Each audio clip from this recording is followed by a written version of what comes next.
Tapos lang mag-araro, oh. Ayan, oh. Oh, halos tapos na. Pero may isang basag pa po yan.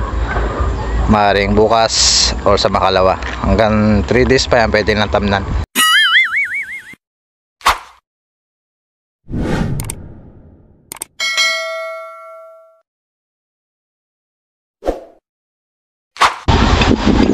Yan po mga ka-farmers.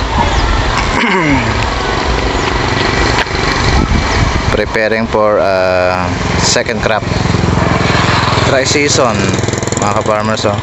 Itong dito po sa gawin na to ay yung triple to na inani po dati. Ito yung SL20. Ngayon sibuyas naman po ang itatanim nila rito ngayon. So yan po yung update dito ngayon, oh. Dry season ngayon. So tatanungin ko po sa may-ari kung ano po yung itatanim nila, no. So mga ka-farmers, stay tuned po dito sa aking channel. Salamat po sa dito sa aking